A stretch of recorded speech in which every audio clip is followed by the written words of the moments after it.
โอ้สิเว้าบ่เนาะเรามาหาอีใดเฮาเว้าหลาย ต้นหยังต้นเงินต้นหยังนี่บ่ บ่แม่นขั้นต้นคันต้นก่อนสิเห็นนี่มันเป็นจังซั่นจังซั่น อ๋อก่อนสิเห็นเพิ่นน่ะบ่ แต่โดยบ้านนี้แหละ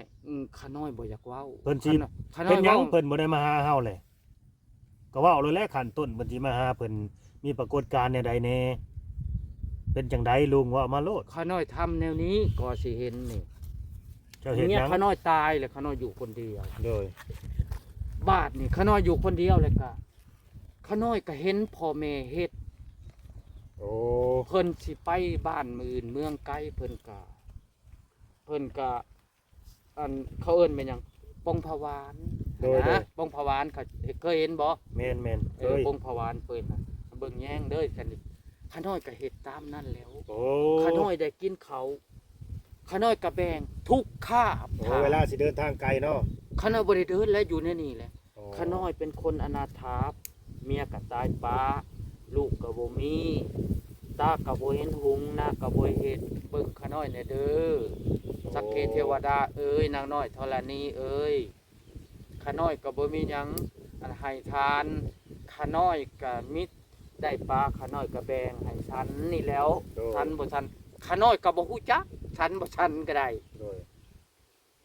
จังว่าได้6 เดือนฉันแล้วแหละอวยพรในขันน้อยคนหักคนแพงขาน้อยในเด้อให้เขาเอาเข่ามาให้เอาขาน้อยไปก็ให้เขาเอาเข่าให้กินในเด้อขาน้อยว่าสิอธิษฐานแนวนี้ โดย บ่ฮู้จักว่ามีเทวดาหรือบ่มีดอก แต่ว่า หก ไป เดือน แล้วมันดีเนาะ โดย ดีเฮาก็ว่าไป 6 เดือน เดือนที่7จังได้เห็นลาวหญ้ามาได้นี่แหละได้ก็สิเห็นกับชัดซื้อเราอะถ้าบ่ชัดซื้อคอยบ่มาใกล้เจ้าแล้ว โดย กินเหล้าเมาสุราตีหัวมาดาเมจิกคอยบ่มาใกล้แล้วเรา เจ้าชัดซื้อเราอาจจะสิหักแต่ว่าคอยกระจดได้ความดีของเจ้าและอันไรแนว นี่แหละขน้อยจังหวัดลาวนี่เป็นผู้ช่วยจ่ายยมพี่บ้านขน้อยคาดคะเนนะแต่ว่าเราบ่ได้เว้าได้เราบ่ได้เว้าได้เล็กย้อนไปเว้าให้ลูกน้องเคยพังและนอนในเปเรียงกัน ก็เลยบ่เห็นเราทางพ่อทางลูกเลยชาวปานนี้ได้ยินแต่เสียงหักแต่ละหยาไอ้น้องมาใส่มาเฮ็ดนานี่บ่ได้ยินเสียงก็บ่ได้ยิน โอ้ บ่ได้ยินได้เสียงก็บ่ได้ยินเฮาอยู่คนเดียว ก็แสดงว่า จังได้ยิน แสดงว่า จะได้ จะอ ยิน ยู่ เสียงลาวเลยก็ได้ยินกินลังเตือเราจะกินเราจะกินอันจะกินจะกินปีกปลาจักซี่นะ โอ้เพิ่นก็อยากกินปลาคือกัน โดยจะกินปิ้งปลาจักซี่เราก็ส่งกินมาจักซี่นะ โดย แล้วก็เอิ้นมาพอออกอาตมาอยากกินปิ้งปลาเด้พอออกปิ้งสู่กินแน่ โอ้ หักอยู่ผู้ใดอากาศบ่ได้ก็เสียงคือเก่า โดย เสียงคือเก่าโดยขันน้อยขันสิได้ปลามันก็สิได้ละวะเรา โดย ตัวครั้งเมียนกัน ก็มีอยู่เด้เราบ่และขันน้อยว่าสิเอาไปอันคอเขาจังหวะพยายามเบ็ดรถถือกอีหลี โดย ห้อยก็จะเป็นแกงถูกเปิ้นกินลังเถื่อกับลังเถื่อกับปิ้งถูกเปิ้นกินหักตอนนี้และเนี่ยคาไอ้ายน้องมาเฮ็ดนานี่อยู่ใกล้ขาน้อยนี่บ่เคยเสียงก็บ่เคยได้ยินกินก็บ่เคยได้ เพื่อเขาห่อเนาะนี่ลูกแม่นบ่ เราเฮ็ดใส่หม้ออีกเด้อ นี่ บ่ขาน้อยบ่จักได้เสือก็หม้อก็ได้ขนาดจะบ่ฮู้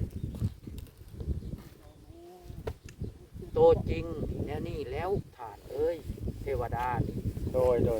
ถ้าเฮาบ่ปากบ่หยังบ่เว้าให้พังว่าอาจสิมาเท่าปานนี้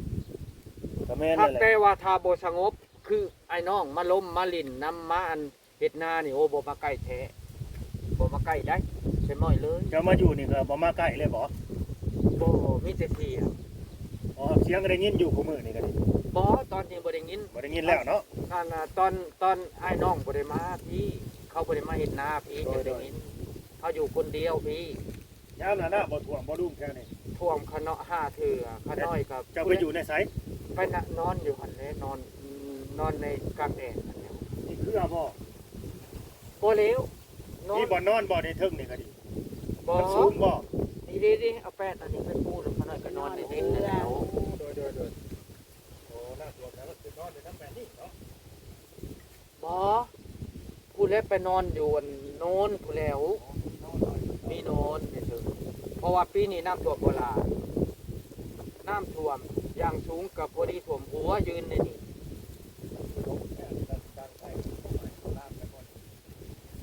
บางเทื่อกับเพียงเอิบมันมาท่วมอันนะผู้ที่ห้าคือแต่ว่าเขาน้อยกะผู้เรื่องเทิมบุญด้วยน้ำมาและหาเถื่อมาท่วมมันกะหอบเอาปลาคอใหญ่ปลาคอน้อยมากเขาน้อยก็ได้กินน้ำมันนั้นแล้วบ่แม่นได้ใดดอกกะปีนี้ชื่อว่าพอได้กินได้ยาบ่ลำบากสำเกาอันการหาปูหาปลาตอนนั้นตอนนี้ห้อยเขาเห็นหน้าแซงเลยมันบ่ได้แล้วบ่มีแล้วเขาซะแล้วน้องก็ได้เขาสิไปใส่เขาก็ห่วงก็บ่ได้แล้วยอมแล้วบ่ได้ตอนนี้แล้วทานจากแนว เดี๋ยวลูกขออนุญาตถ่ายถึงรอบๆก่อน โดยบ่ได้เป็นหยังนาบ่ได้เป็นหยังบ่ได้เป็น ให้เฮ็ดให้เจ้าลังคานี่คือว่าฮักเบิ่นเลยบ่ลุง ข้าน้อยบ่ได้บ่แม่นข้าน้องข้าน้อยนะ โอ้ มาอยู่ของไอ้น้อง อาศัย เขายังบ่ได้เฮ็ด อาศัยอยู่ เขายังบ่ได้ ว่าอาศัยอยู่ห่างบ่ได้ซ่อมแซมให้เขาเนาะ โอ้ชอบจังไดเนาะคนบ่เห็นหุงมึงบ่มีเงินอยู่ อ๋อก ะเขาแล้วหน้าเขาแล้วอันเขางามแล้วเขาจังสิเฮ็ดไหมเขาเว้า อันนี้คือถ้าผู้บ่นอนจะบ่ลุง เขาเอามาให้ นี่ก็คือนี่จะนอนแบบใดอันนี้ นอกไผเอามาให้ เบิ่งนอนนั่นให้เบิ่งดูอยากรู้ว่ากลางคืนจะนอนแบบใดว่ามันคือบ่เป็นตานอนเลยนี่นะไปนอนในไสอันนี้ ข้าน้อยจะเฮ็ดบ่ซี่แหล้วข้าน้ น้ อ อย ย เออ หนาวบ่หนาวข้าน้อยนี่ มุ่งก็บ่ได้กลางเนาะกลางคืนนี่เนาะ ว่ายุงกินบ่เอา โอ้โดย บ่มีหยังกินได้ โดยเอาลองนอนให้ร้านเบิ่งมึงดูครับใช้หมอนน่ะ บ่ได้มีหมอนแล้ว หมอนก็บ่มี บ่มีแล้วก็นอนจังซี่แล้ว เออ ไม่นอน นอนสมอยอยู่ โดยจังซี่แหละ โดย นอนแบบนี้ถ้ามันหนาวข้าน้อยก็ปุ๊บจังซี่แล้วข้าหนาวอันนี้ข้าน้อยก็เอาผ้าห่มตัวนี้มาทอดตัวเพิ่น โดย บริจาคให้นี่เด้ หมอนหน่อยเดียวก็บ่มีบ่เดียวนี่ บ่ อ้อยสะบัดอนาถาเถอะ บ่มีจักดีนะท่านอยู่ไปจังซี่แล้ว มึงรู้บ่อนอนเรา เกือบสิฮอด4ปีแล้ว พี่น้องเลย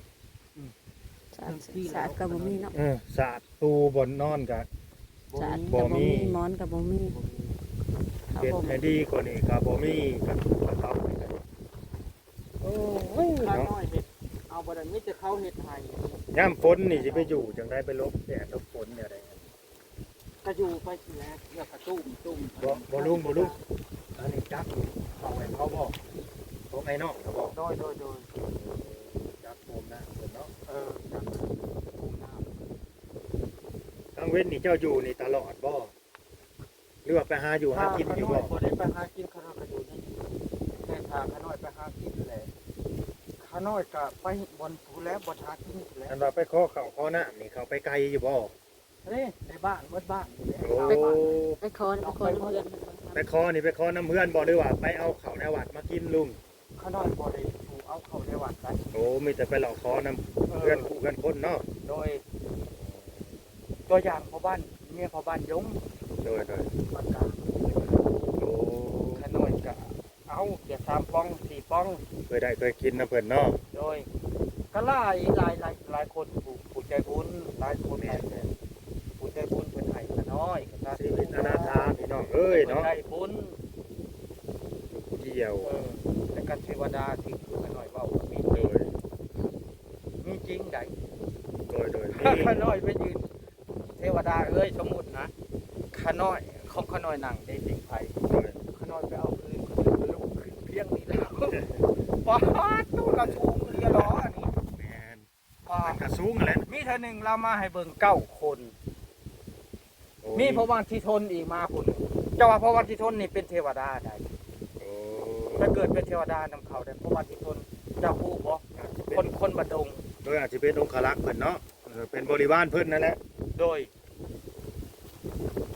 จังหวัดลาวหักบ่เว้าหยังได้แล้วเห็นเราหัวเซยอยู่ แต่ว่าตอนนั้นเรา70เนาะเราเสียแต่ตอนเราเป็นเทวดานี่คน33 40นี่ได้ โดยปลาลุงไปดังไพ่หนึ่งเข่าไปเฮาจะเห็นว่าเจ้าหนึ่งเข่าหนึ่งหน้าแบบใดเนี่ย เขาก็มี เอาน้ำในใส่มาหดมาหวดเข้าน่ะ นี่เด้ ว่าเอาน้ำคลองนี่ลูก โอ้ยน้ำมันใส มันบ่มีปุ๋ยมีหยังบ่น้ำคลองนี่ อ๋อเขายังบ่ได้ใช้ โอ้นี่ได้หมักโม่เป็นซื้อหมักโม่นะพี่น้อง กูเด้หาทั้งหมด นี่หมักโม่หมักหนึ่งแล้วบ่เส้นหมีนี่ก็ซื้อมาบ่ลุง เขาก็ให้ โอ้เขา น้องไผ่เอา นี่เลยพี่น้องเอ้ยหมอนอยู่บนเสาเราโอ้เราก็อยู่ได้เนาะ เอามาจังหวัดเลยเพิ่นเอาให้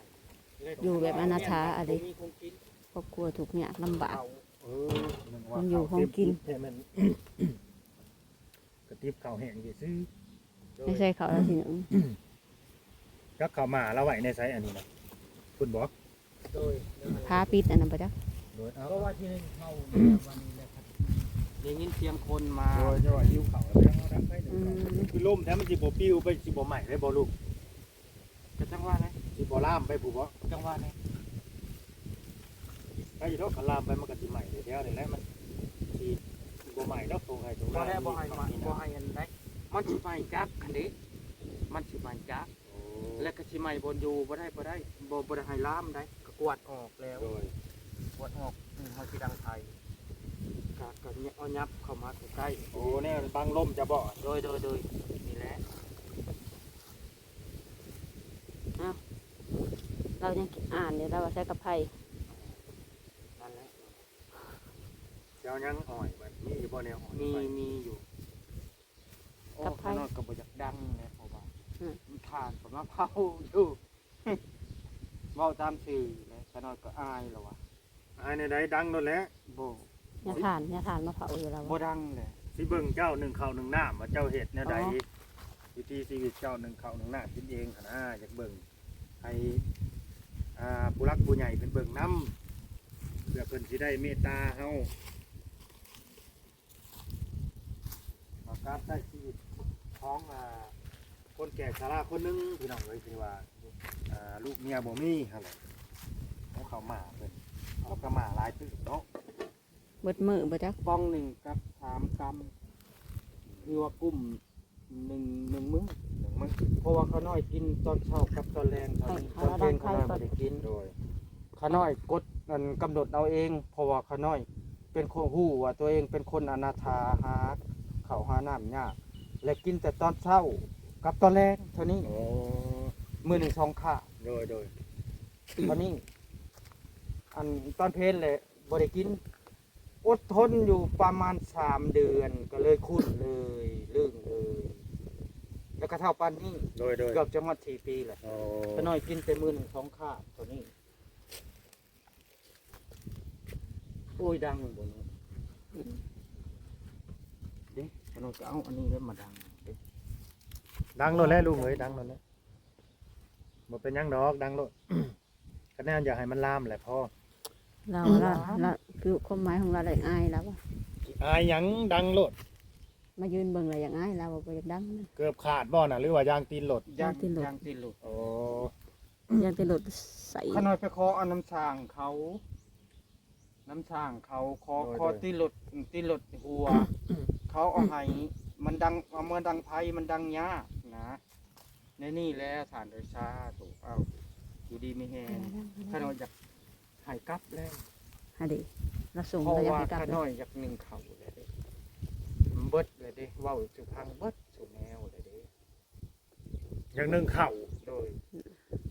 ข้าน้อยกับข้าแขกกับบุญคานเห็ดแล้วแนวเวียกตัวเองขนาด บ่เฮ็ดได้บ่เป็นหยังดอกเพราะเฮาก็อยากเบิ่งเจ้าคือกันว่า ข้าน้อยกับข้าแขกแล้วบุญเห็ดแล้ว เขาอยากเบิ่งเจ้าได้ว่าสิเฮ็ดแนวใดแบบว่า เอ้ากะดังไพ่เลยก็นึ่งนี่เขาจูดอันนี้แหละเขาก็ดังไพ่ขึ้นเลย ทำตามสบายหลดลุง โดย หนึ่งโลดดัง เขา โลด แล้วเขาบุญหนึ่งแล้ว ข้าแขกพอนำเด้อแขกกลับบ้านนะ นี่นั่น โอ้ข้า อะไรแต่บ้าน ว่าวสิพังเพิ่นเลยเด้ชวนสิแนวแหละ เออ ข้าน้อยว่าครับถ้าข้าน้อยสิเฮ็ดเวียกข้าน้อย แล้วบานนี้นึ่งข้าวเรียบร้อยเลยก็กินแล้วก็อันสิไปหาใส่เบ็ด โอ้